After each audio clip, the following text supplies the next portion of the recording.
মুসলমানদেরকে যদি বাঁচতে হয় তাহলে নতুন করে মুসলমানদের জন্য আলাদা জাতিসংঘ তৈরি করতে হবে। তাহলেই পৃথিবীর মানুষ সেই ইসলামের আইন দিয়ে পৃথিবীর মানুষ শান্তি পেতে পারে। বিশ্বব্যাপী শান্তির মূল ফর্মুলা দিয়েছেন আল্লাহ। কে দিয়েছেন? আল্লাহ রাব্বুল আলামিন শান্তির ফর্মুলা দিচ্ছেন। দুনিয়ার কাফের বেঈমানেরা হাজারো জাতিসংঘ যদি বানায় শান্তি দিতে পারবে না। শান্তির জন্য আল্লাহ রাব্বুল আলামিন ফর্মুলা বলছেন, পদ্ধতি বলে দিচ্ছেন। তাআলাউ ইলা কালিমাতিন সাওয়াইন বাইনানা ওয়া বাইনাকুম আল্লা না'বুদা ইল্লাল্লাহ ওয়া লা নুশরিকা বিহি শাইআ। আল্লাহ পাক বলছেন, হে নবী আপনি বলেন, কুল তাআলাউ ইলা কালিমাতিন সাওয়াইন বাইনানা ওয়া বাইনাকুম। এসো হে আহলে কিতাব, হে খ্রিস্টান জগৎ, এসো তোমরা আর আমরা এমন একটা কথায় একীভূত হই, একত্রিত হই, যা তোমাদের জন্য আর আমাদের জন্য সমভাবে প্রযোজ্য। এমন একটা কথায় আমরা একত্রিত হই। সেই কথাটা কি? সেই কথা হলো আল্লাহ না'বুদা ইল্লাল্লাহ, আল্লাহ ছাড়া কারো দাসত্ব করব না। আল্লাহ ছাড়া কারো দাসত্ব করব না। আল্লাহ ছাড়া কারো গোলামি করব না। ওয়ালা নুশরিকা বিহি শাইআ, আর আল্লাহর সাথে কাউকে শরীক স্থাপন করব না। ওয়ালা ইয়াত্তাখিযা বা'দুনা বা'দান আরবাবাম মিন দুনিল্লাহ, আর আমরা পরস্পরকে প্রভু হিসাবে কেউ কাউকে গ্রহণ করব না। এই তিনটা ছিল ফর্মুলা। শান্তির ফর্মুলা কয়টি?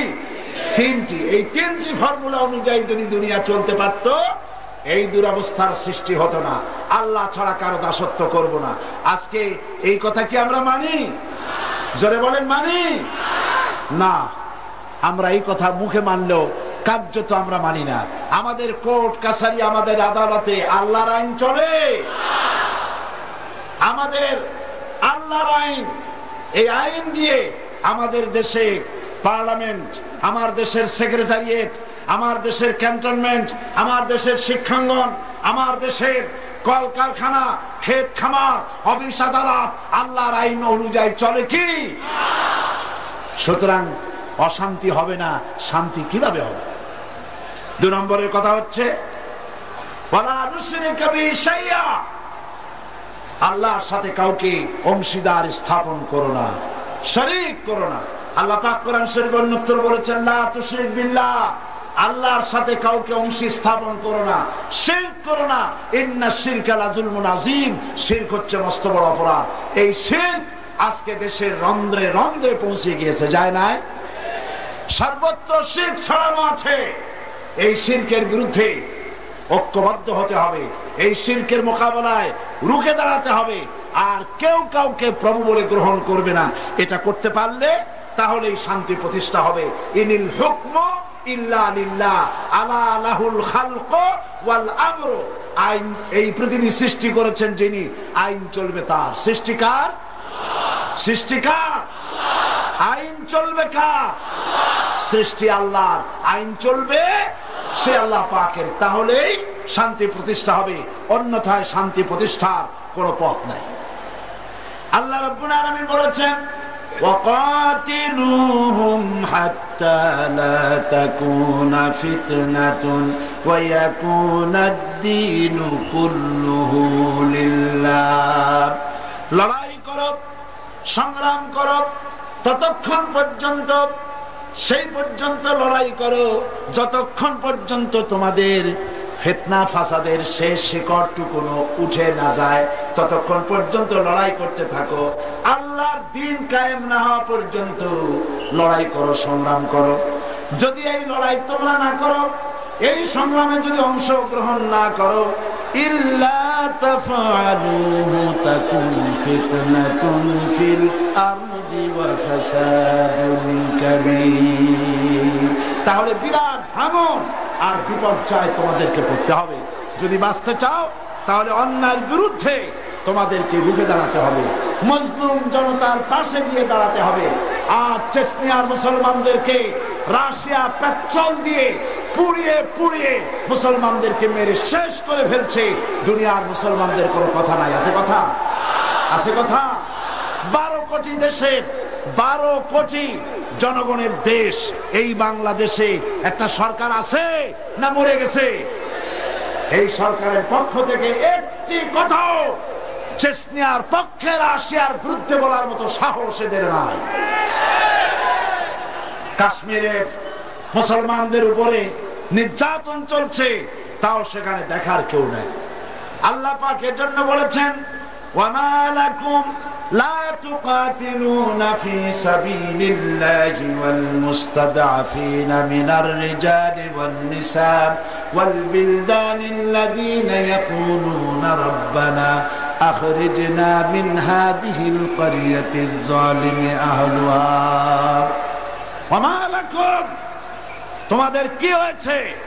কেন লড়াই করো না, সংগ্রাম করো না ওই সব নিপীড়িত নিগৃহীত জনগণের পক্ষে যারা নাকি চিৎকার করে বলছে, নির্যাতিত আবাল বৃদ্ধ বনিতা চিৎকার মেরে বলছে, রব্বানা আখরিজনা মিন হাযিহিল ক্বরিয়াতিয যালিমি আহলুহা, আয় আল্লাহ তাআলা এই জালিম অধ্যুষিত এলাকা থেকে আমাদেরকে বহিষ্কার করো, আমাদেরকে আশ্রয় দাও, তোমার পক্ষ থেকে আমাদের জন্য সাহায্যকারী পাঠাও।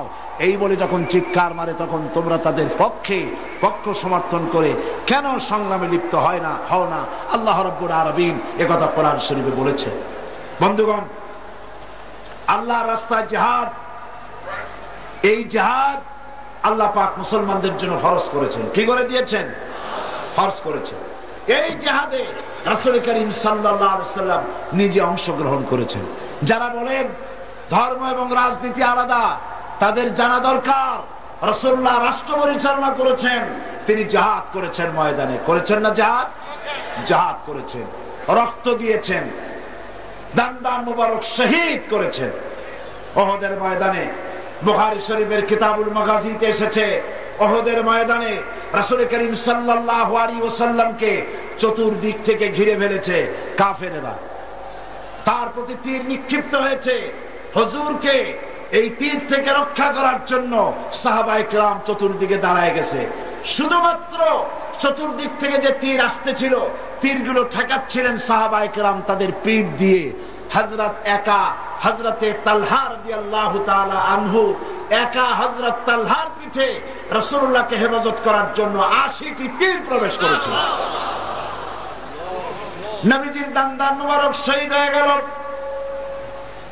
মাথার হেলমেট ভেঙে লোহার কড়া প্রবেশ করল, নবীজি জমিনের উপরে পড়ে গেলেন। হযরতে আবু বকর, হযরতে ওমর, হযরতে উসমান, তিনজন সাহাবী রাসূল করিম সাল্লাল্লাহু আলাইহি ওয়াসাল্লামকে বহন করে ওহদের পাহাড়ের দিকে নিয়ে গেলেন। সেই পাহাড়ে যেখানে গিয়ে রাসূলকে আরাম করানো হবে, পাহাড়ের উপরে উঠতে উঠতে একটা জায়গা আছে যেখানে একটা মানুষ কোন রকম শুতে পারে, এরকম একটা জায়গা যেন করা মনে হয় যেন আল্লাহ জায়গা আগে থেকে তৈরি করে রেখেছিলেন। আমার নিজের চোখে দেখেছি পাহাড়ের ওই এলাকা যেখানে আল্লাহর নবীকে তিনজন সাহাবী বহন করে নিয়ে যাচ্ছিলেন। নবীজির কপাল থেকে রক্ত ঝরতেছে, দান মোবারক থেকে রক্ত ঝরতেছে। হুজুর নিজের চেহারা মোবারক ডলে এনে হাতের দিকে তাকায় বলতেছিলেন, আরে ওই জাতির কল্যাণ কি করে হবে যেই জাতি তার নবীর চেহারা রক্ত দিয়া লাল বানাইয়া দিল। নবীজি তাকে যখন উঠানো হচ্ছে, আল্লাহ নবীর এই বেহাল অবস্থা দেখে পাহাড় থরথর করে কাঁপতেছিল। পাহাড় এমন কাঁপা কেঁপেছে, পাহাড় চৌচির হয়ে গেছে, ফেরে গিয়েছে। রাসূলুল্লাহকে নিয়ে যখন ওঠা হচ্ছিল, হযরতে আবু বকর ওমর দাঁড়াতে পারেন না, পাহাড় এমন কাঁপা কাঁপছে। নবীজি তখন বলছেন, উসবুতি ইয়া জিবাল, উসবুতি ইয়া উহুদ, ফাইন্না আলাইকা নবিয়াল্লাহ ওয়াস সিদ্দীক ওয়াস শাহীদাইন। ওরে পাহাড় ওহদ থেমে যা, তোর উপরে আল্লাহর নবী আছে।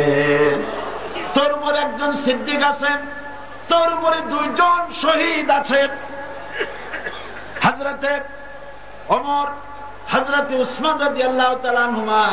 তারা শহীদ হবেন কবে? তার আগে হুজুর ভবিষ্যৎবাণী করছেন, তোমার উপরে একজন নবী, একজন সিদ্দিক আর দুইজন শহীদ আছে। পাহাড় থেমে যা। পাহাড় থেমে গেল। নবীজি ইন্তেকাল করেছেন, শহীদ হয়েছেন। এই খবর ছড়িয়ে গেল মদিনায়। মদিনা থেকে একটা মহিলা দৌড়াতে লাগলো। দৌড়াতে দৌড়াতে যখন ওহদের দিকে যাচ্ছে, লোকেরা তাকে জিজ্ঞেস করলো, মেয়ে লোক তুমি যাও কোথায়? বলে ওহ যেতেছি। লোকেরা বলছে ওহদে যে কোনো লাভ নাই, কারণ তোমার যে দুটি ছেলে এসেছিল জিহাদের ময়দানে, দুটো ছেলেই শহীদ হয়ে গিয়েছে। মহিলা বলতেছেন, কে শহীদ হয়েছে শুনতে চাই না, তাড়াতাড়ি করে বলো আল্লাহর নবী কেমন আছেন। আবার অগ্রসর হয়েছেন। আরেকজন বলছে, মহিলা যাও কই? বলে ওহদে যেতেছি। কই যায় কোনো লাভ নাই, তোমার বাবা যে এসেছিলেন তিনি শহীদ হয়ে গেছেন। মহিলা বলছেন, কে শহীদ হয়েছে শুনতে চাই না, বলো নবীজি কেমন আছেন। দৌড়ে দৌড়ে নবীজির কাছে গিয়া নবীজির জীবিত চেহারা মুবারক দেখে বলছেন, ইয়া রাসূলুল্লাহ, আমার পিতা মরা শোক, আমার কলিজার টুকরা দুইটা সন্তান মরা শোক সব আমি ভুলে গেছি। আল্লাহর নবী আপনি জীবিত আছেন, এটাই উম্মতের বড় পাওনা। এই জিহাদ করে নবীজি জিহাদ করেছেন। নবীজি জিহাদ করেছেন, রক্ত দিয়েছেন। তার একটি মাত্র কারণ ছিল, জমিন হলো আল্লাহর, আইন চলবে কার? জোরে বলেন, জমিন আল্লাহর, আইন চলবে কার? আলা লাহুল খালকু ওয়াল আমর ইনিল হুকমু ইল্লা লিল্লাহ। জমিন আল্লাহর, আইন চলবে আল্লাহ। কারো বাপের আইন দিয়ে দেশ চলতে পারে না। আইন চলবে কার? আল্লাহ পাকের আইন দিয়ে দেশ চলবে। এটাই ছিল নবী করিম সাল্লাল্লাহু আলাইহি ওয়াসাল্লামের ইচ্ছা, আল্লাহ পাকের মানসা মুবারক। সুতরাং ইসলাম হচ্ছে একটি বিপ্লবী মতাদর্শ, যা সমগ্র পৃথিবীর সমাজ ব্যবস্থার আমূল পরিবর্তন করে নিজস্ব আদর্শ দিয়ে ঢেলে সাজাতে চায়। আর মুসলমান হচ্ছে সেই আন্তর্জাতিক বিপ্লবী দল যারা আল্লাহর রং দিয়ে দুনিয়াকে রাঙাতে চায়। আর এই উদ্দেশ্য হাসিলের জন্য ইসলামী দলের বিপ্লবী চেষ্টা সাধন এবং চূড়ান্ত শক্তি প্রয়োগের নামই হচ্ছে জিহাদ। এটার নাম কি? জিহাদ। ইহুদি, খ্রিস্টান, দুনিয়ার বিভিন্ন জাতি, তারা দেশ দখলের জন্য তারা যে লড়াই করে, এই লড়াইয়ের নাম দস্যুতা। এই লড়াইয়ের নাম কি? দস্যুতা। তারা দস্যু বৃত্তি করে দুনিয়ার ছোট ছোট দেশগুলিকে নিজেদের প্রধানত করার জন্য চেষ্টা চালায়। সুতরাং জিহাদের উদ্দেশ্য হবে মানব সমাজে আল্লাহর আইন চালু করা। কার আইন? আল্লাহর আইনকে চালু করা। এটাই হচ্ছে জিহাদের মূল উদ্দেশ্য। আর এই উদ্দেশ্যে যারা লড়াই করে, আল্লাহ পাক তাদের উপরে, তাদেরকে ভালোবাসেন, তাদের উপরে আল্লাহ পাক রহমত নাজিল করেন। যারা জিহাদ করে আল্লাহর দ্বীন কায়েমের জন্য, আল্লাহর দ্বীন প্রতিষ্ঠার জন্য, কোরআনের আইন চালু করার জন্য যারা লড়াই করে, তাদের জন্য আল্লাহ পাক রেখেছেন বিরাট নিয়ামত, বিরাট পুরস্কার দুনিয়া এবং আখিরাতে। তবে লড়াই করতে গিয়ে যুদ্ধের ময়দানে শাহাদাতের তামান্না সম্পর্কে রাসূলুল্লাহ বলেছেন, যার ভিতরে শাহাদাতের তামান্না নাই, মুনাফিকের মউত হবে। জিহাদের ইচ্ছাও নাই, মুনাফিকের মউত হবে। বলুন নাউযুবিল্লাহি মিন যালিক। এই মুনাফিকের মউত যেন আমাদের না হয়। জিহাদ, আপনারা কি জিহাদকে ভয় পান? রাসূলুল্লাহ বলেছেন,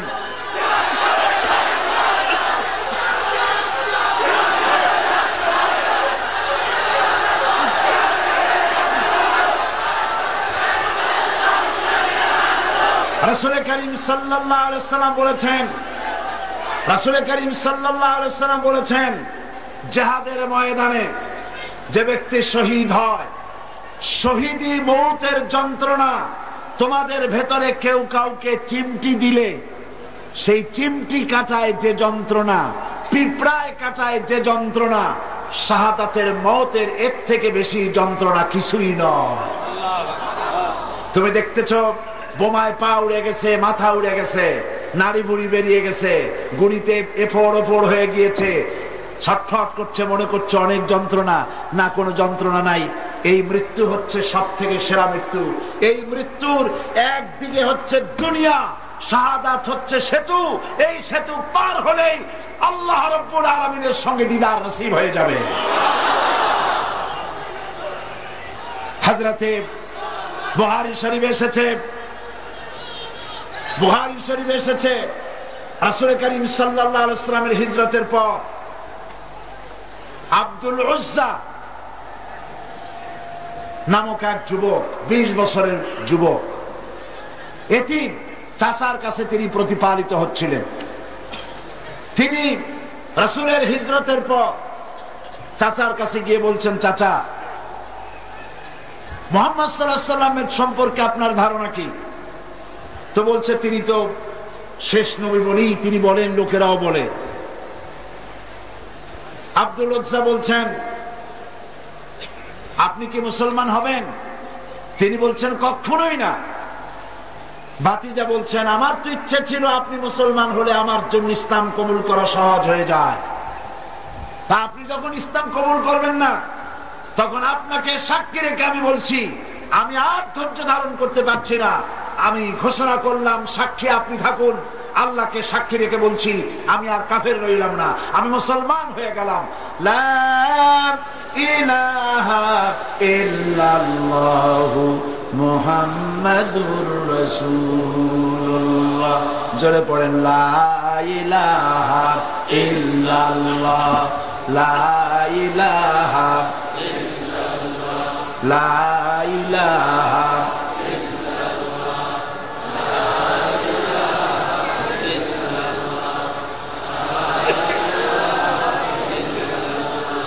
লা ইলাহা ইল্লাল্লাহু মুহাম্মাদুর রাসূলুল্লাহ। চাচা বলছে, আব্দুল উজ্জা, তুমি কি জানো এর পরিণতি কি? কয় না, জানি না। পরিণতি হচ্ছে, তুমি যখন ইসলাম কবুল করেছো, আমি তোমাকে সোনা দানা দিয়েছি, বাড়ি ঘর দিয়েছি, উট ঘোড়া দিয়েছি, সব ফিরিয়ে দাও। তিনি বললেন, কোনো অসুবিধা নাই, সব ফিরিয়ে দিলাম, নিয়ে যান। চাচা বলছে, এতেই হবে না, তোমার গায়ের জামা, তোমার পরনের লুঙ্গি আমার দেওয়া, এটাও ফেরত দাও। যুবক ছেলে গায়ের জামা এবং পরনের লুঙ্গিও খুলে দিয়ে দিলেন। উলঙ্গ অবস্থায় মায়ের কাছে গিয়ে হাজির।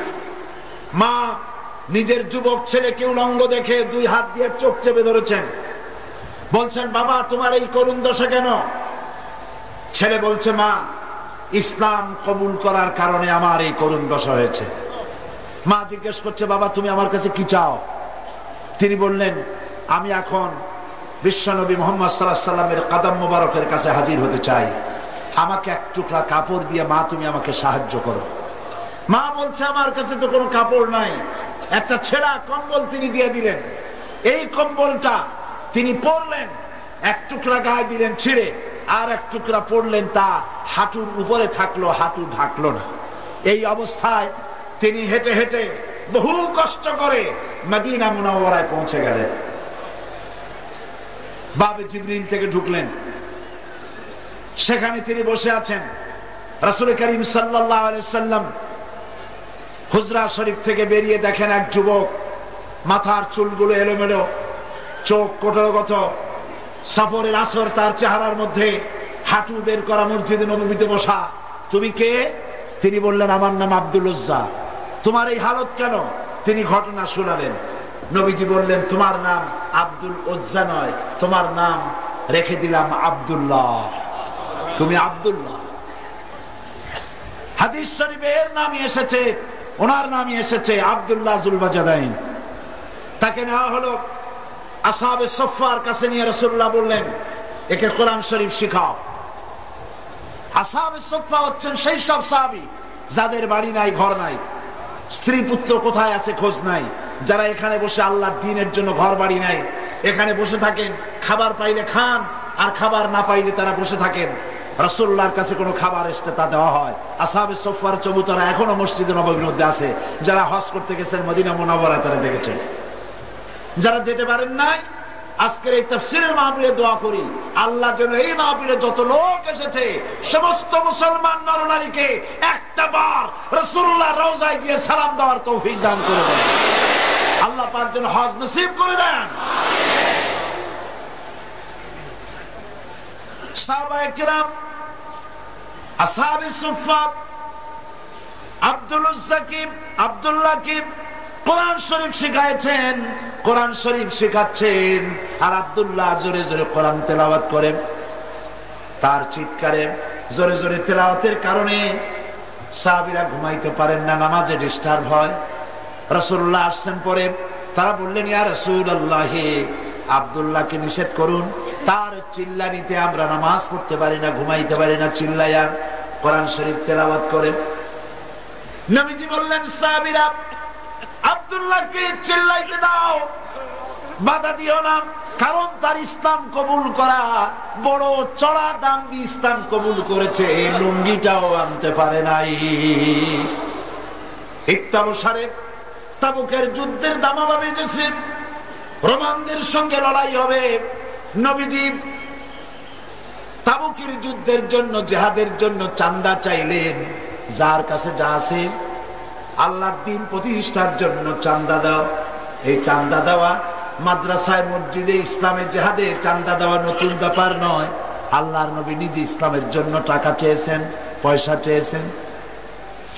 নবীজি যখন নিজে টাকা চেলেন, মেয়ে লোকেরা গলার হার খুলে দিলেন, কানের দুল, নাকের ফুল সব খুলে রাসূলের কদমের উপরে ছেড়ে দিতে লাগলেন। টাকা পয়সা সোনা দানার স্তূপ হয়ে গেল। হুজুর এদিক ওদিক তাকায় বলেন, সাহাবীরা সবাইকে তো দেখে আমার আবু বকর কোথায়? হযরতে আবু বকর একটা খুঁটির আড়ালে দাঁড়ানো ছিলেন। তাকে যখন হুজুর ডাকলেন, সিদ্দিক আকবর রাদিয়াল্লাহু তাআলা আনহু তিনি খামের আড়াল থেকে বেরিয়ে আসলেন, হাতে ছোট্ট একটা থলি। সেই থলিটা হুজুরের হাতে তুলে দিলেন। নবীজি থলির মুখ খুলে ঢাললেন, কয়েক কেজি গম পড়লো আর কয়েকটা দিরহাম। হুজুর হযরত আবু বকরের দিকে তাকায় দেখেন, হযরত আবু বকরের চোখের পানি দাড়ি ভিজে ভিজে পড়ছে। নবীজি জিজ্ঞেস করলেন, আবু বকর, আল্লাহর নবী হযরত আবু বকরের এই দৃশ্য দেখে উপস্থিত সাহাবীদেরকে বললেন, ও সাহাবীরা, তোমরা আজকে সবাই মিলে তাবুকের জিহাদের যে চাঁদা দিয়েছো, যে সাহায্য করেছো, তোমাদের সকলের দানের তুলনায় আল্লাহ পাকের কাছে আবু বকরের দানের মর্যাদা বেশি হয়ে গেছে। তারা প্রশ্ন করলেন, তা কেমনে হলো? মনে মনে চিন্তা করলেন। নবীজি তাদের মনের অবস্থা বুঝতে পেরে আল্লাহ পাকের নবী জিজ্ঞেস করলেন, অমুক অমুক সাহাবী, তোমরা কি দিয়েছো আর বাড়িতে কত আছে? সবাই বললেন, এত দিয়েছি, এত আছে। হযরত ওসমান তো বলেছিলেন, আমার জীবনের সঞ্চিত সমস্ত সম্পদের অর্ধেক এনে নবীজির কদমে হাজির করেছি, আর অর্ধেক আমার বাড়ি আছে। প্রত্যেকেই বলেছে, এত দিয়েছি, এত আছে।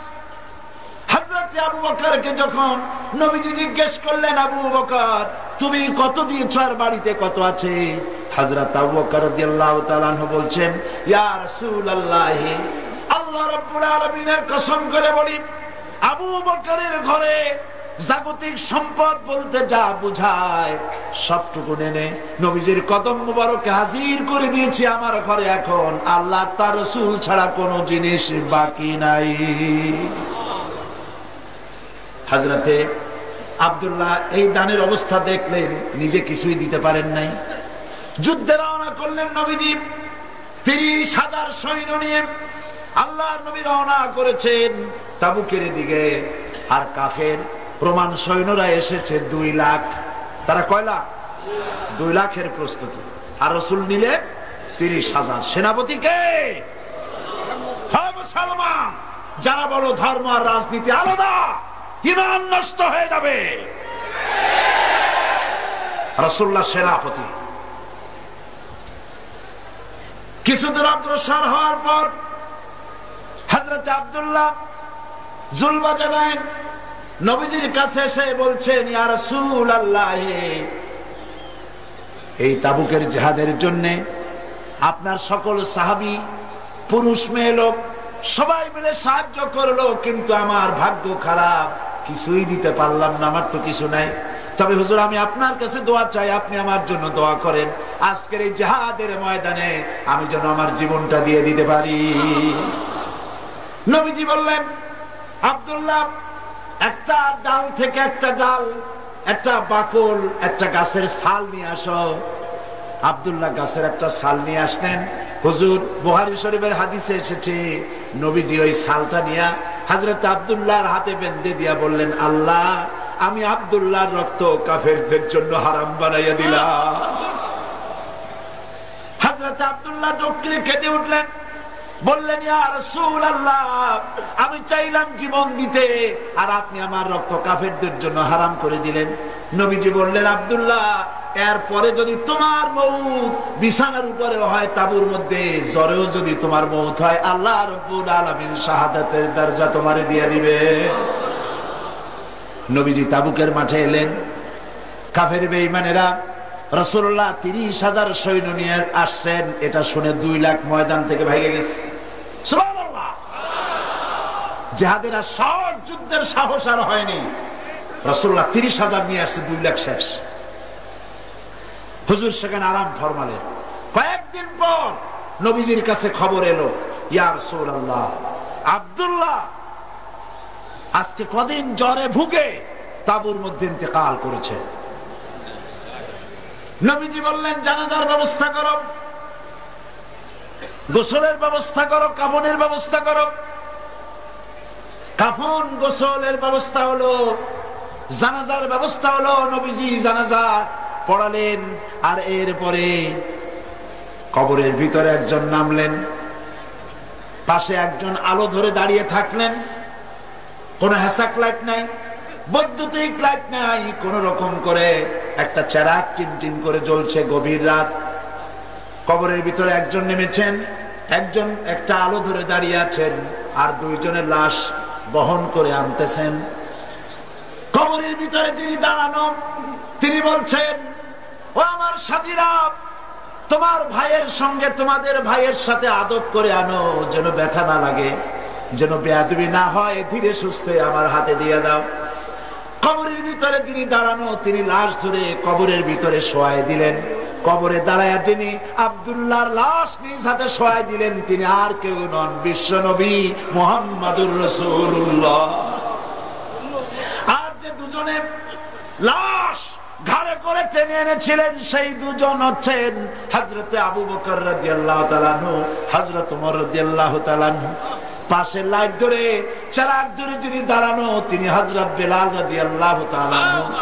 হযরত ইবনে মাসউদ রাদিয়াল্লাহু তাআলা আনহু পাশে বসে কেঁদে কেঁদে বলেন, আহারে আজকে যদি এই কবরে আব্দুল্লাহর লাশটা হয়ে যদি আমার লাশটা হতো, আমার ভাগ্যটা খুলে যেত। নবীজি হযরত আব্দুল্লাহকে কবরের ভিতরে শুইয়ে দিয়ে উপরে চলে এলেন, নিজ হাতে কবরে মাটি দিয়ে বললেন, একটু সরে দাঁড়াও। হযরত আবু বকর ওমর একটু সরে দাঁড়ালেন। নবীজি এবার নিজের 2খানা হাত মোবারক কবরের 2 পাশে দিয়া বলছেন, রব্বুল আলামিন আজকের মাগরিবে রক্ত পর্যন্ত আমি নবী মুহাম্মদ সাল্লাল্লাহু আলাইহি ওয়াসাল্লাম আব্দুল্লাহর প্রতি খুশি ছিলাম, আল্লাহ তুমিও আব্দুল্লাহর প্রতি খুশি হয়ে যাও। আল্লাহর দ্বীন জমিনে প্রতিষ্ঠার জন্য এইভাবে লড়াই করেছেন মুসলমানেরা, রক্ত দিয়েছেন, জীবন দিয়েছেন। আল্লাহ পাক বলেছেন, সংখ্যায় যদি কম হও, আমি আল্লাহ রাব্বুল আলামিন তোমাদেরকে বিজয়ী করব। ওয়ালা তাহিনু ওয়ালা তাহজানু ওয়া আনতুমুল আ'লাউনা ইন কুনতুম মুমিনিন। কোনো ভয় নাই, কোনো চিন্তা নাই, যদি মুমিন হও অবশ্যই আমি আল্লাহ তোমাদেরকে জয়যুক্ত করব। তোমরা যদি 10 জন হও সাবের মুত্তাকি, 100-এর উপরে বিজয়ী করব। তোমরা যদি 100 মুমিন সাবের 1000-এর উপরে বিজয়ী করবে। ওয়াদা কা বলেন, ওয়াদা কা। হযরত সাদ বিন আবি ওয়াক্কাস রাদিয়াল্লাহু তাআলা আনহু 60,000 সাহাবীদের নিয়ে পারস্যের মহারাজনগর অবরোধ করে টাইগ্রিস নদীর কিনারে দাঁড়িয়েছেন রাতের আধারে, অন্ধকার রজনী, শ্রাবণের খরস্রোতা নদী, উত্তাল ঢেউ চলছে। জিজ্ঞেস করছেন, ইসলামের পতাকা এ পর্যন্ত থাকবে না নদীর ওপারেও ইসলাম নিতে চাও? সাহাবীরা বললেন, সেনাপতি আপনি যা নির্দেশ করবেন সেটাই মানব, আমরা এই দরিয়ার ওপারেও ইসলামকে নিয়ে যেতে চাই। সাহাবায়ে কেরাম যে রক্ত দিয়েছেন, কোরবানি করেছেন, স্যাক্রিফাইস করেছেন, আমাদের মা বাবার রক্ত সব সাহাবীদের পায়ের উপরে উৎসর্গ করে দিলেও ঋণ শোধ হবে না। ময়দানে হযরতে সাদ বলছেন, ৬০,০০০ অশ্বারোহী উষ্ট্রারোহী সেনাবাহিনী আমার সাথে, সকলে উচ্চারণ করো, নাস্তাঈনু বিল্লাহ ওয়া নাতাওয়াক্কালু আলাইহি, হাসবুনাল্লাহ নি'মাল ওয়াকিল, নি'মাল মাওলা ওয়া নি'মান নাসির। এটা উচ্চারণ করো, ঝাঁপায় পড়ো বিসমিল্লাহ বলে দরিয়ার বুকে রাতের অন্ধকারে হযরতে সাদ বিন আবি ওয়াক্কাস ৬০,০০০ সৈন্য নিয়ে দরিয়া পার হয়ে ওপারে চলে গেলেন। একটা ঘোড়াও হারায় নাই, একটা মানুষও হারায় নাই। বিশ্বকবি আল্লামা ইকবাল, আল্লাহ জান্নাতুল ফেরদাউস নসিব করুন। আমার দেশেরও কবি আল্লামা ইকবালও কবি, আমার দেশের নাস্তিক কবি, যে বলে ফজরের আজান শুনলে মনে হয় যেন বেশ্যা তার খরিদ্দার ডাকতেছে। এই নরধম, এই জাহান্নামের কীটকে জাতীয় কবি, বাংলাদেশের বড় কবি বলে ঘোষণা করা হয়।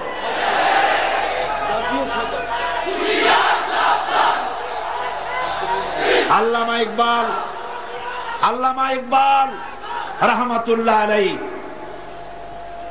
আমি তার জন্য শুধু দোয়াই আসে। তার প্রত্যেকটা শের আমার কাছে মনে হয় কোরআনের জীবন্ত তাফসীর হয়ে বেরোচ্ছে। দাড়ি নাই, মুসলা একটা ব্যক্তি, প্যান্ট শার্ট পরা, কোরআনে কারীমের এত বড় খিদমত এবং ইসলামকে আন্দোলন হিসাবে কিভাবে চিত্রিত করলেন, কিভাবে ফুটে উঠল তার কবিতা, আমি অবাক হয়েছি। অক্সফোর্ডে লেখাপড়া করেছেন, পাশ্চাত্যে লেখাপড়া করে মন মস্তিষ্কের এই পরিবর্তন কেমনে হইল ইসলামের দিকে? নাস্তিক মোরতাদ হয়ে যাওয়াই তো স্বাভাবিক ছিল। ইসলামের গালি দিলেই তো বড় বড় ন্যাশনাল প্রফেসর হওয়া যায়, বুদ্ধিজীবী হওয়া যায়। বুদ্ধিজীবী হওয়ার জন্য দুইটা শর্ত, নাস্তিক হইতে হবে, মোরতাদ হইতে হবে, আর মাথায় চুল থাকবে না। ইন্টারন্যাশনাল এয়ারপোর্ট, এইটা হবে মাথা, তাহলে সরকারের কাছ থেকে পুরস্কার পাওয়া যাবে। বন্ধুগণ, আল্লামা ইকবাল, আমি খুব খুঁজেছি কি করে এই পরিবর্তন তার মধ্যে এলো।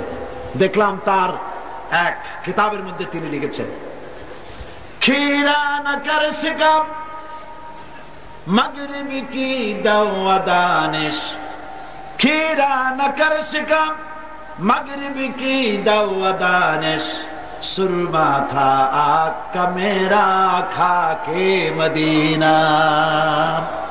পাশ্চাত্যের চাকচিক্য আমার চক্ষুকে প্রতারিত করতে পারে নাই, কারণ মদিনার ধুলা বালি গুলো আমার চোখে সুরমা হয়ে লাগানো ছিল। আল্লামা ইকবাল সাদ বিন আবি ওয়াক্কাসের ঘটনাকে কি সুন্দর করে বর্ণনা করছেন শেরের মধ্যে। दस्तो दस्त है दरिया भी न छोड़े हमने, दस्तो दस्त है दरिया भी न छोड़े हमने, बहर जुल्मत पे दौड़ा दिए घोड़े हमने। প্রান্তর তো প্রান্তর, শ্রাবণের খরচ্ছাত্রতা উত্তল তরঙ্গমালার উপর দিয়ে রাতের আধারে ৬০,০০০ সৈন্য নিয়ে আমরা মুসলমানেরা আফ্রিকার ভূখণ্ডে কালেমার পতাকা উড়াইছি। সেই মুসলমান আজ পৃথিবীতে ১৩০ কোটি মুসলমানের সংখ্যায় দিক থেকে এত বিপুল সংখ্যা হয়েছে, ইজ্জত নাই, সম্মান নাই। তারা আজকে ইজ্জত, সম্মান, ঈমান সব হারাইছে। হযরতে সাদ যখন চলে গিয়েছেন আফ্রিকার ভূখণ্ডে, তাকে সেই জায়গার শাসকরা জঙ্গলের কাছে জায়গা করেছে, এখানে থাকেন। তাদের ধারণা ছিল জঙ্গলের হিংস্র প্রাণী, এরা এদেরকে মেরে শেষ করে ফেলবে, খেয়ে ফেলবে। তিনি বললেন, সাথীদের বললেন একটা মঞ্চ বানাও। একটি মঞ্চ তৈরি হলো। তিনি মঞ্চের উপরে দাঁড়িয়ে বললেন, ইয়া আইয়াতুহাল হাসারাত ওয়াসসিবাউ নাহনু আসহাবু রাসূলুল্লাহ সাল্লাল্লাহু আলাইহি ওয়াসাল্লাম ফারজিউ ফাইন্না নাযিলুন ফামান ওয়াজাদনা বাদাহু কাতালনাহু। হে জঙ্গলের হিংস্র প্রাণীরা, শুনতেছেন কথা? কমান্ডার বলছেন, কমান্ডার ইন চিফ রাসূলুল্লাহর সাহাবী বলছেন, হে জঙ্গলের প্রাণীরা শোনো, আমরা রাসূলুল্লাহর সাহাবী, ইসলাম প্রচার করার জন্য এখানে এসেছি। এখানে আমরা রাত্রি যাপন করব। সুতরাং আমাদের নিরাপত্তার কারণে এই এলাকা থেকে তোমরা সব অন্যত্র চলে যাও। আমার এই ঘোষণার পর যদি কোনো হিংস্র প্রাণী আমাদের সামনে পড়ে, তরবারি দিয়া ফয়সালা করা হবে। আফ্রিকার লোকেরা মনে করলো পাগলেরা কয় কি, মানুষের কথা কি জঙ্গলের প্রাণীরা শোনে?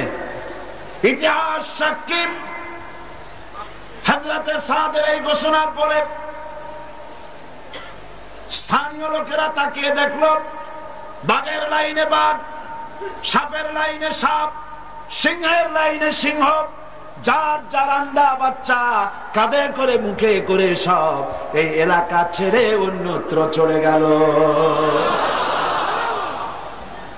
আল্লাহর দ্বীন কায়েমের জন্য যদি মানুষ, মুসলমানেরা যদি অগ্রসর হয়, আজও আল্লাহ পাক সাহায্য করতে পারেন।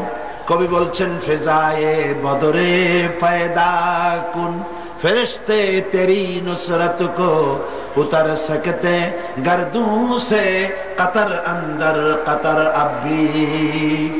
বদরের প্রান্তরে মুসলমানদের জীবন ছিল, মুসলমানেরা জীবন আর মনোবল নিয়ে দ্বীনের জন্য স্যাক্রিফাইস করেছেন। ওই ঈমান, ওই মনোবল যদি তোমাদের মধ্যেও হয়, আজ আকাশ থেকে কাতারে কাতারে ফেরেশতা তোমাদের সাহায্যের জন্য আল্লাহ অবতীর্ণ করে দিতে পারেন। সুতরাং এই জিহাদ ইসলামের জন্য জিহাদ, আল্লাহর দ্বীনকে জমিনে প্রতিষ্ঠা করার জন্য জিহাদ। আপনাদের সামনে আওলাদ রাসূল বলেছেন, কেউ কেউ বলছেন জিহাদের আর এখন আর কোনো প্রয়োজন নাই। জিহাদের প্রয়োজন এখন নাই তো কখন হবে? এখনই তো সময়। এই সময় এমন এক সময়, জনগণের নির্বাচিত সরকার মাদ্রাসা বন্ধ করে দিচ্ছে। আমি পার্লামেন্টে আওয়াজ তুলেছি, পার্লামেন্টে কথা বলেছি, মাদ্রাসার অপরাধ কি? মাদ্রাসার অপরাধ, রিজার্ভ ফান্ডে 1 লক্ষ করে টাকা নাই, মাদ্রাসার অপরাধ। লাইব্রেরিতে 2000 করে বই নাই, মাদ্রাসার অপরাধ। প্রতি ক্লাসে 100 করে ছাত্র নাই, এই অপরাধে মাদ্রাসা বন্ধ করে দেওয়া হবে। 253টি মাদ্রাসা বন্ধ করা, সেই সাথে 600 মাদ্রাসা বন্ধ করার পরিকল্পনা নিয়েছে সরকার। আমি পার্লামেন্টে, আমার বক্তব্য রেকর্ড হয়ে আছে, আমি পার্লামেন্টে বলেছি, যে অপরাধে মাদ্রাসা বন্ধ করা হচ্ছে, এই অপরাধে দেশের কয়টা কলেজ বন্ধ করা হয়েছে? বাংলাদেশের কলেজ হাই স্কুলগুলিতে প্রতি ক্লাসে 100 করে ছাত্র আছে। প্রতি স্কুল কলেজ গুলিতে তাদের রিজার্ভ ফান্ডে 1 লক্ষ করে টাকা আছে, 2000 করে বই আছে। তাহলে স্কুল কলেজ বন্ধ করা হচ্ছে না, মাদ্রাসাগুলি বন্ধ করা হচ্ছে কেন? কি কারণে? তার কারণ হচ্ছে মাদ্রাসায় তৈরি হয় আলেম। কারা তৈরি হয়? এই আলেমরাই হলো বড় বাধা। পার্লামেন্টে আমি হলাম তাদের গলার কাটা, সহ্য করতে পারে না। মদের বিরুদ্ধে আমি যখন বলেছি, মূর্তির বিরুদ্ধে, মদের বিরুদ্ধে যখন কোরআন হাদিস দিয়ে যখন কথা বলেছি, স্পিকার আমাকে বলেছেন, আপনি তো পার্লামেন্টে ওয়াজ শুরু করেছেন। আমি বলেছি, ওয়াজ তো এখানেই করতে হবে, কারণ আপনারা তো ওয়াজ শুনতে যান না। আজ দেশে মাদ্রাসা বন্ধ তারা করছে, কারণ মূর্তির বিরোধিতা কারা করে? আলেমরা। কারা করে? আলেমরা করে। মূর্তি বানানো হচ্ছে চতুর্দিকে, তার সামনে ফুল দেওয়া হচ্ছে। গতকাল না পরশু কবে বলেছি, মূর্তি নির্মাণ করা হচ্ছে, সরকারি টাকা দিয়ে মূর্তি নির্মাণ করা হচ্ছে। শুধু তাই নয়, মাদ্রাসা বন্ধের মারাত্মক ষড়যন্ত্রে চট্টগ্রামেরও 2টো মাদ্রাসা বন্ধ করা হয়েছে, হয় নাই? 17টা। চট্টগ্রামের 17টি মাদ্রাসার মধ্যে গারাঙ্গিয়া আছে না? সাতকানিয়া, বাঁশখালী, গারাঙ্গিয়া, এইসব মাদ্রাসা বন্ধ করা হচ্ছে। এই মাদ্রাসা নাকি ভুয়া, এই মাদ্রাসাগুলি গারাঙ্গিয়া মাদ্রাসা ভুয়া। গারাঙ্গিয়া মাদ্রাসা যদি ভুয়া হয় তাহলে বর্তমান সরকার বড় ভুয়া।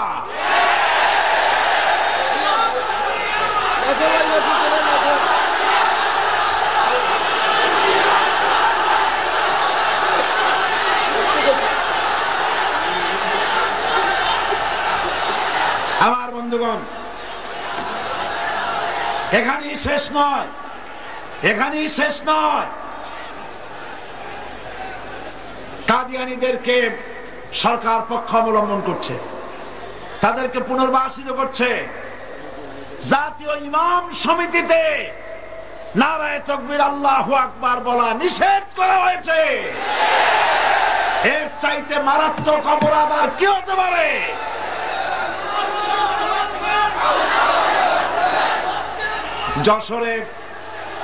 যশোরে উদীচীর সমাবেশে বোমা বিস্ফোরণ হলো, কাজী আরেফ নিহত হলেন।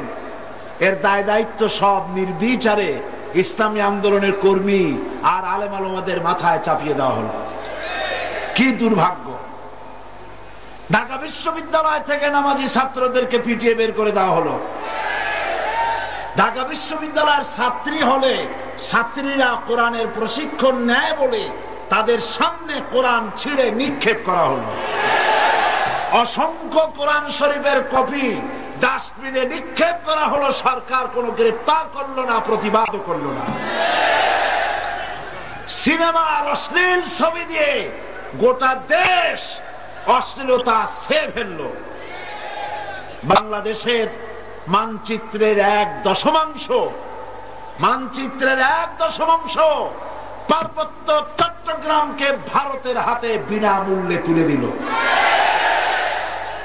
এই সরকার দেশ বিরোধী, ইমান বিরোধী, ইসলাম বিরোধী যে কার্যকলাপ করছে, এর বিরুদ্ধে গোটা মুসলিম জনতাকে রুখে দাঁড়াবার আহ্বান জানাই।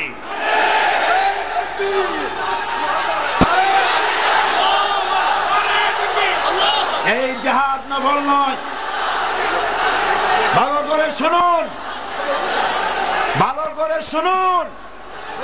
এই জিহাদ নফল নয়, এই জিহাদ সুন্নত নয়। দেশ বাঁচানো, ইমান বাঁচানোর এই জিহাদে শরীক হওয়া প্রত্যেকটি মুসলমান নরনারীর জন্য ফরজ হয়ে গিয়েছে।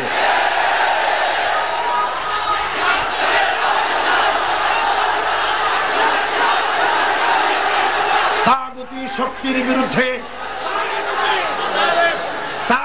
শক্তির বিরুদ্ধে এই জিহাদে আমরা কামিয়াব হব ইনশাআল্লাহ। বিশ্বব্যাপী তাগুতের বিরুদ্ধে লড়াই করে নতুন এক শতাব্দীর আগমন ঘটবে। সেই নতুন শতাব্দী হবে অবশ্যই ইসলামের শতাব্দী।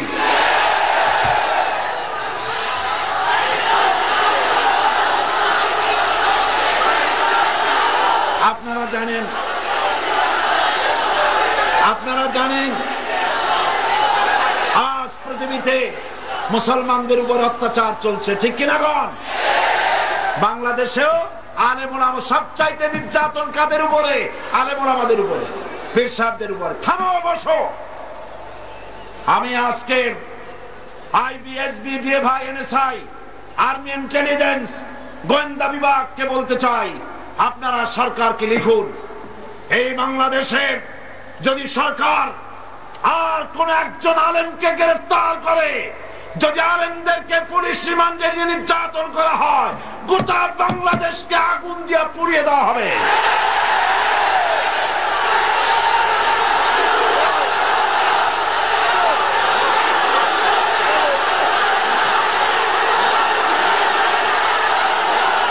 বসুন,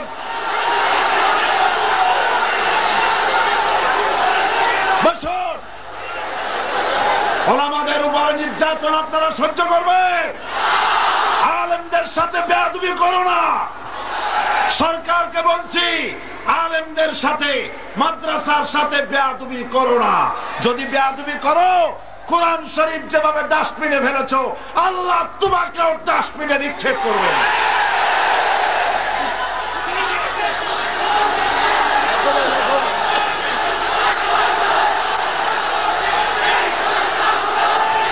আজ অত্যাচার চলছে কাশ্মীরে। ও মুসলমানেরা শোনো, অত্যাচার কাশ্মীরে, অত্যাচার চেচনিয়ায়, বসনিয়ায়, আফগানে, ইরিত্রিয়ায়, সোমালিয়ায়, সারা পৃথিবী জুড়ে মুসলমানদের উপর অত্যাচার চলছে। তোমরা কি ভয় পাইছো? আপনারা কি ভয় পেয়েছেন? এই অত্যাচার এর মধ্য দিয়ে আমি দেখতে পাচ্ছি নতুন সূর্যের হাতছানি। এই অত্যাচারের মধ্য দিয়ে নতুন দিনের আগমন ঘটবে ইনশাআল্লাহ। আমি বলে থাকি, মায়ের প্রসব যন্ত্রণা, মায়ের ডেলিভারির সময় যে প্রসব যন্ত্রণা হয়, এই যন্ত্রণা মায়ের জন্য, গর্ভবতী মায়ের জন্য গজব নয়, এটা রহমত। এটা কি রহমত? কারণ যদি প্রসবের সময় বেদনা না হয়, তাহলে আর্টিফিশিয়াল পেইন সৃষ্টি করার জন্য ডাক্তাররা ইনজেকশন করে। তাতেও যদি না হয়, সিজারিয়ান করে বাচ্চা বের করতে হয়, ঠিক না?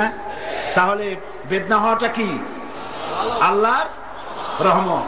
এই বেদনা যখন হয়, গর্ভবতী মা কাঁদে, তার স্বামী কাঁদে, শ্বশুর কাঁদে, মা বাবা কাঁদে। কাঁদলেও এই কান্দা কোনো দুঃখের কান্দা না, কষ্ট হচ্ছে সেজন্য কান্দে, কিন্তু কান্দা কোনো দুঃখের কান্দা না। মনের মধ্যে একটা আনন্দ থাকে, আমার বৌমা, আমার স্ত্রীর, আমার বোনের, আমার মেয়ের যে কষ্ট হচ্ছে, এই কষ্টের মধ্য দিয়ে একটি এক ফালি চাঁদের হাসি আমরা উপহার পাবো, একটা বাচ্চা উপহার পাবো। সুতরাং আজ পৃথিবীর কুবুরি শক্তির অত্যাচারে পৃথিবীর প্রসব যন্ত্রণা শুরু হয়েছে। পৃথিবীর এই প্রসব যন্ত্রণার মধ্য দিয়ে আগামী 31শে ডিসেম্বর রাত 12টা 1 মিনিটের পর যে নতুন দিনের উদয় হবে, 1 জানুয়ারি সকাল বেলায় যে সূর্য দিতে হবে, সেই সূর্য ধর্ম নিরপেক্ষতাবাদের জন্য নয়, সেটা সমাজতন্ত্রের জন্য নয়, জাতীয়তাবাদের জন্য নয়, নাস্তিকের জন্য নয়, মুরতাদের জন্য নয়, সেই সূর্য উদয় হবে আল্লাহর কোরআন শরীফের জন্য।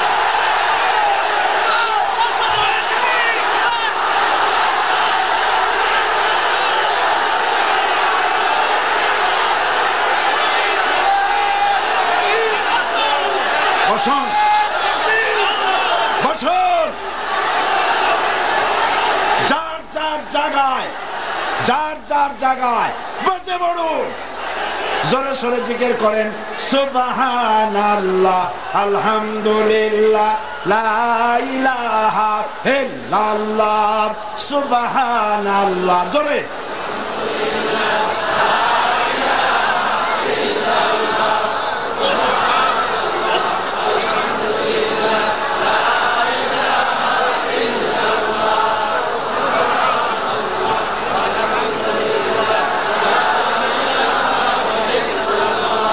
সুবহানাল্লাহ, আলহামদুলিল্লাহ, লা ইলাহা ইল্লাল্লাহ, সুবহানাল্লাহ, আলহামদুলিল্লাহ, লা ইলাহা ইল্লাল্লাহ, মুহাম্মাদুর রাসূলুল্লাহ। বসুন, কেউ দাঁড়িয়ে থাকবেন না, আর কেউ হাঁটবেন না, হেঁটে যাওয়ার জায়গা নাই। আপনি মুসলমানদেরকে পাড়ায় যাবেন না, কবিরা গুনাহ হবে। বসুন, যে যেখানে দাঁড়ায় আছে জামা ধরে বসায় দেন, বেয়াদবির জায়গা না। আল্লাহর জান্নাতের টুকরায় পরিণত হয়ে গেছে প্যারেড ময়দান। খবরদার হাঁটবেন না। আমার মুসলমান ভাইরা, আমি আপনাদের সামনে খুব স্পষ্ট করে কথা বলতে চাই, কারণ আমি জানি না আগামী বছর এই মাঠে আপনাদের সাথে আমার দেখা হতেও পারে, নাও হতে পারে। আমি আপনাদের সামনে আমার অন্তরের অন্তর নিংড়ানো কথা বলছি। এটা এই জন্য বলছি, শরীরের দিক থেকে আমি খুব ভালো পজিশনে নাই, এই জন্য আমি আপনাদের কাছে আরজ করি, আজ এই বিশাল জনসমুদ্র রাসূল করিম সাল্লাল্লাহু আলাইহি ওয়াসাল্লাম জিহাদ করেছেন, রক্ত দিয়েছেন, দান দান মোবারক শহীদ করেছেন, সাহাবায়ে কেরাম জীবন দিয়েছেন ইসলাম প্রতিষ্ঠার জন্য। সেই ইসলাম আজ মাদ্রাসা মসজিদ খানকার মধ্যে সীমাবদ্ধ থাক, রাসূলুল্লাহ এর জন্য ইসলাম করেন নাই। ইসলাম আল্লাহ পাক দিয়েছিলেন, ইসলাম দিয়ে দেশ শাসন হবে। দেশের বঙ্গভবন থেকে শুরু করে ক্যান্টনমেন্ট, পার্লামেন্ট, আইন, কোর্ট কাছারি, শিক্ষাঙ্গন, অফিস আদালত, সব জায়গায় আইন চলবে কিসে? চিল্লায় বলো। সে আইন প্রতিষ্ঠার জন্য আমাদেরকে ঐক্যবদ্ধ হতে হবে, প্রয়োজনে রক্ত দিতে হবে, জীবন দিতে হবে, হুরুকে দাঁড়াতে হবে। জেলের পরোয়া করি না, জরিমানার পরোয়া করি না। জেল, ফাঁসি আমাদের পায়ের জুতার ফিতা।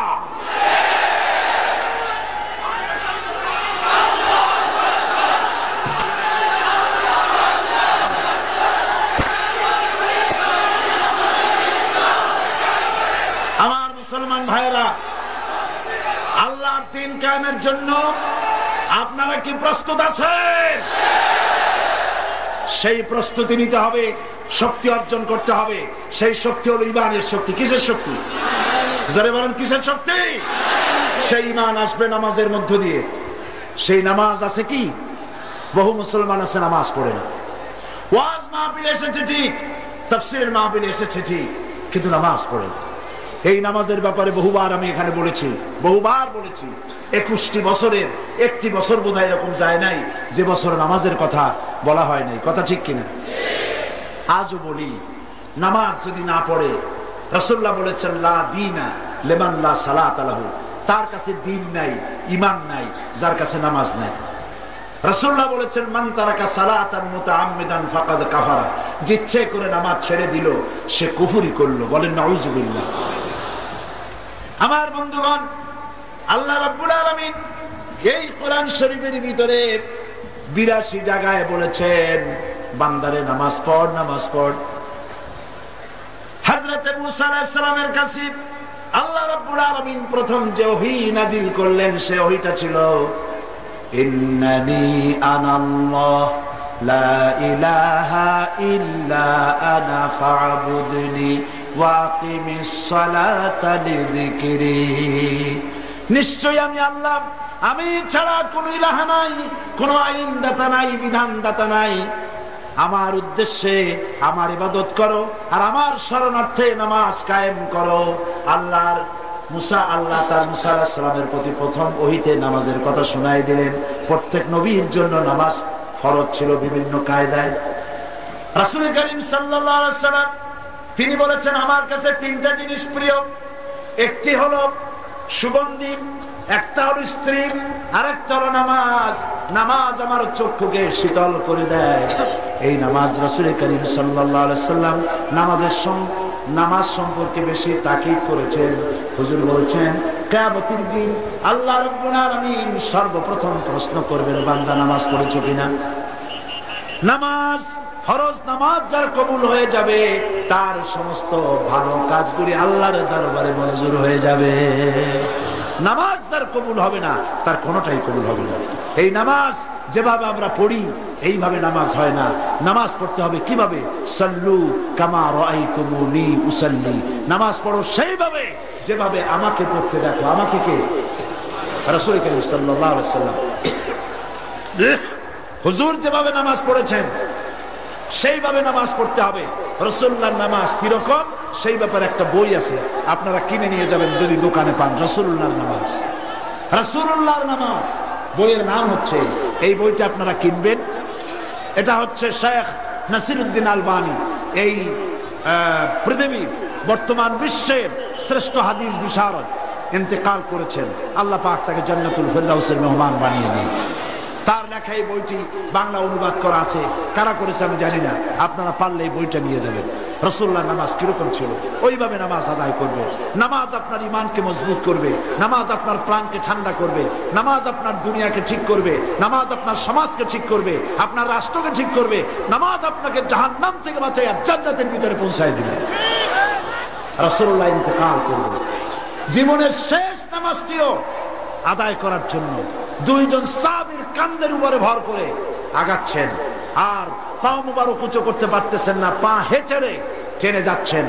মেম্বারের উপরে দাঁড়িয়ে বললেন, হে উপস্থিত জনতা, আল্লাহ রাব্বুল আলামিন এই পৃথিবীতে তার এক বান্দাকে দুনিয়ার সব নিয়ামত দিতে চেয়েছিলেন, কিন্তু সেই বান্দা দুনিয়ার সমস্ত নিয়ামতকে পরিত্যাগ করে আল্লাহর সাথে দিদার করা পছন্দ করেছে। সাহাবায়ে কেরাম বুঝতে পারেন নাই কার কথা তিনি বলছেন। হযরত আবু বকর রাদিয়াল্লাহু তাআলা আনহু তিনি কাঁদতেছিলেন। তিনি বুঝতে পেরেছেন এই পৃথিবীর সমস্ত জাগতিক সম্পদ আল্লাহ রাব্বুল আলামিন তার হাবিবকে দিতে চেয়েছেন, আর তার হাবিব আমাদেরকে তিন করে খুব শীঘ্র বিদায় হয়ে যাবেন।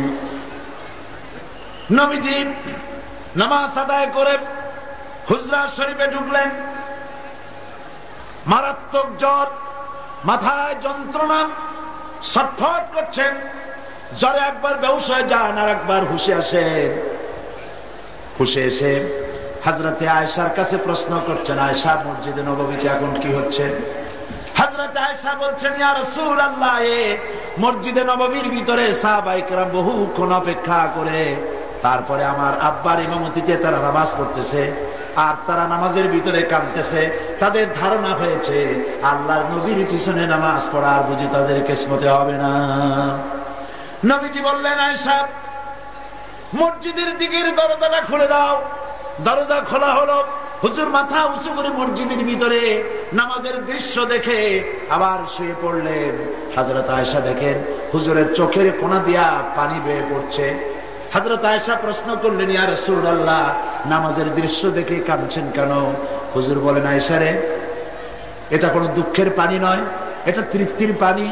আজকে যে জামাত দেখলাম, নামাজ আদায় করতে দেখলাম, এই নামাজ আদায় করার জন্য, নামাজ জামাতে আদায় করার জন্য, নামাজ কায়েম করার জন্য তায়েফের ময়দানে বহুত রক্ত আমার শরীর থেকে ঝরেছে।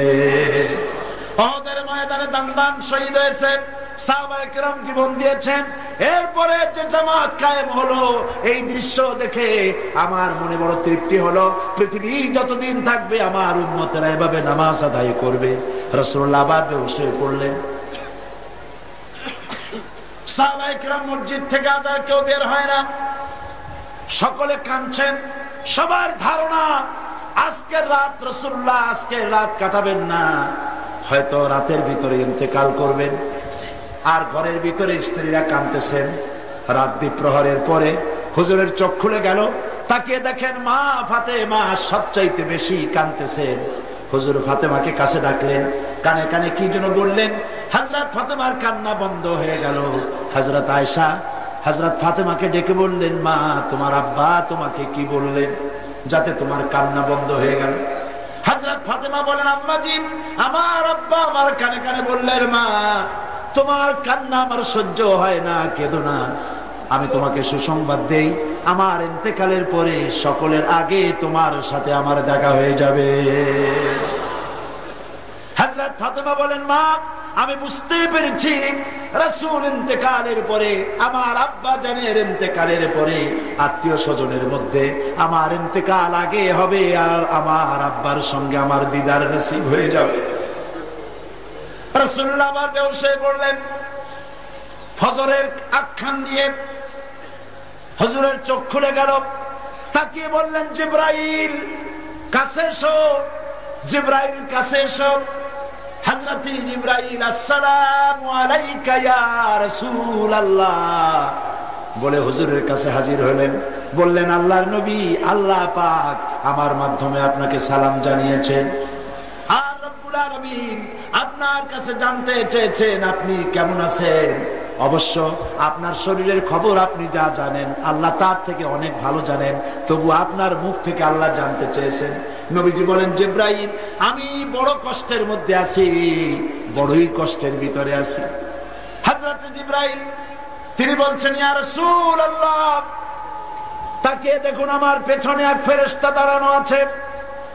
দুনিয়ার শুরু থেকে নিয়ে এই পর্যন্ত কোন মানুষের কাছে যাওয়ার জন্য অনুমতি চায় নাই, আজ অপেক্ষা করতেছে আপনার অনুমতির জন্য। এই ফেরেশতার নাম মালাকুল মউত। রাসূলুল্লাহ হযরত মালাকুল মউতকে কাছে ডাকলেন। মালাকুল মউত এসে বলছেন, ইয়া রাসূলুল্লাহ, এই পৃথিবীতে কোন মানুষের কাছে কোনদিন আমি পারমিশন চাই নাই। আল্লাহ পাক আজকে আমাকে বলেছেন আপনার জান কবজের জন্য আমি যেন আপনার পারমিশন চাই। আপনি পারমিশন দিলে আপনার জান কবজ করব। রাসূলুল্লাহ বলছেন, আমি যদি তোমাকে ফিরে যেতে বলি তাহলে কি হবে? তিনি বললেন, আপনি যদি আমাকে ফিরে যেতে বলেন, আল্লাহ রাব্বুল আলামিন আমাকে সেভাবেই নির্দেশ দিয়েছেন। হযরত জিবরাইল বলেন, ইয়া রাসূলুল্লাহ, অথচ আল্লাহ রাব্বুল আলামিন আপনার দিদারের ইন্তজার করতেছে। নবীজি বললেন, আজরাইল, মালাকুল মউত, তুমি তোমার দায়িত্ব পালন করো। মালাকুল মউত তার দায়িত্ব পালন করার জন্য এগিয়ে এসেছেন। নবীজি তখন জিজ্ঞেস করছেন, আয়েশা, কথা শোনো, ওই যে সোনা ছিল, সোনার খবর কি? হযরত আয়েশা বলছেন, হুজুর কোন সোনা? হুজুর বললেন, ওই যে 6টা টুকরা, ছোট্ট ছোট্ট সোনার টুকরা ছিল, সেগুলি কি করেছো? হযরত আয়েশা বলছেন, হুজুর সেগুলি আমি খুব গোছায়া যত্ন করে রেখেছি। হুজুর বলছেন, যত্ন করার কোনো প্রয়োজন নাই, এক্ষুনি সোনার ছোট্ট টুকরাগুলি আল্লাহর হস্তে খয়রাত করে দাও। আল্লাহর নবী মুহাম্মদ আল্লাহর কাছে এমত অবস্থায় উঠতে চায় না যে তার ঘরে জাগতিক কোনো সম্পদ আছে। রাসূল করিম সাল্লাল্লাহু আলাইহি ওয়াসাল্লামের জান কবজ শুরু হয়ে গেল। এই সময় আল্লাহর নবী বলতে থাকলেন, আসসালাত আসসালাত ওয়া মা মালাকাত আইমানুকুম, নামাজ নামাজ। ও আমার উম্মতেরা, খবরদার নামাজ ছেড়ে দিও না। তোমাদের অধীনস্থ ব্যক্তির সম্পর্কে খবর নিও, আর খবরদার নামাজ ছেড়ে দিও না। আমার বন্ধুগণ, এই বিশাল জনসমুদ্রকে আহ্বান জানাই যে নবী ইন্তেকালের সময়ও নামাজের কথা স্মরণ করলেন। যিনি জামাইয়ের কথা মনে করেন নাই, মেয়ের কথা মনে করেন নাই, নাতির কথা মনে করেন নাই, নামাজের কথা ইন্তেকালের সময়ও বলে গেলেন, আসসালাত আসসালাত, নামাজ নামাজ। সেই নামাজ মুসলমানেরা কেমনে ছেড়ে দাও? সপ্তাহে একবার জুমার নামাজ পড়ে, অথবা বছরে 2 ঈদের নামাজ পড়ে, জামাতে নামাজ পড়তে যায় না। কি কপাল পোড়া! মসজিদে আজান দেয়, হাইয়া আলাস সালাত, এসো নামাজের দিকে। আপনি প্রশ্ন করবেন, নামাজের দিকে আসলে কি হবে? মুয়াজ্জিন তখন বলে, হাইয়া আলাল ফালাহ, এসো কল্যাণের দিকে। নামাজের দিকে আসলেই তোমার কল্যাণ হবে, তোমার কপাল খুলে যাবে। ও মুসলমানেরা, 5 ওয়াক্ত নামাজ আর ছেড়ে দেবে না, এ ওয়াদা কি করতে পারো? এই বিশাল জনসমুদ্রকে কোরআন সাক্ষী রেখে আল্লাহর দরবারে দুহাত উঁচু করতে বলি। সবাই বলেন, ইয়া আল্লাহ, আজকের এই পবিত্র মাহফিলে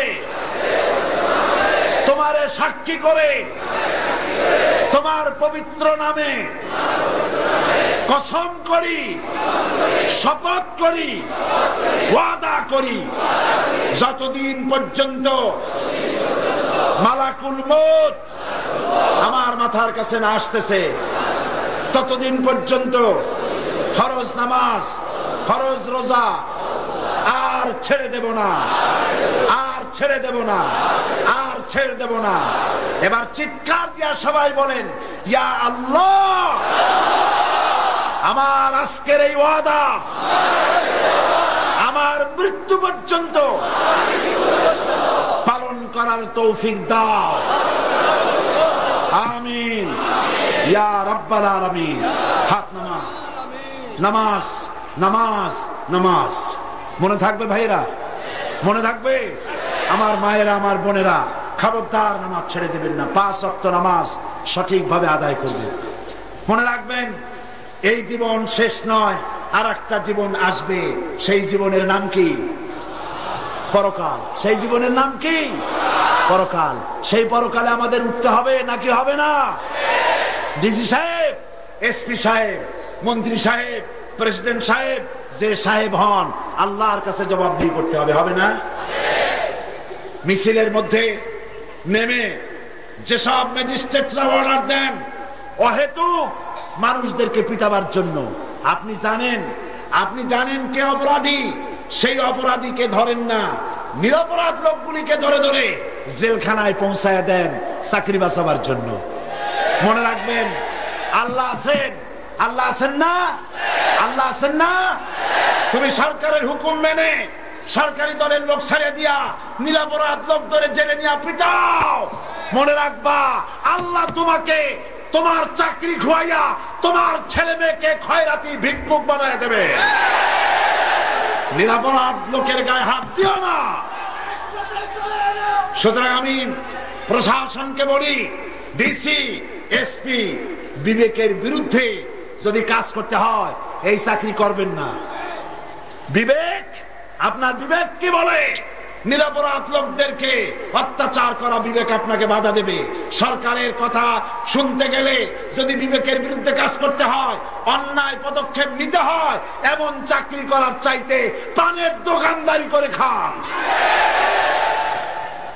আমি আজ পরকালের জবাবদিহির জন্য এই বিশাল জনতাকে বলছি, কিয়ামতের দিন আপনি, আমি, প্রধানমন্ত্রী, প্রেসিডেন্ট আর রিকশাওয়ালা, কুলি মজুর, ঠেলাওয়ালা সকলকে কিয়ামতে আল্লাহর দরবারে উঠতে হবে। হবে না?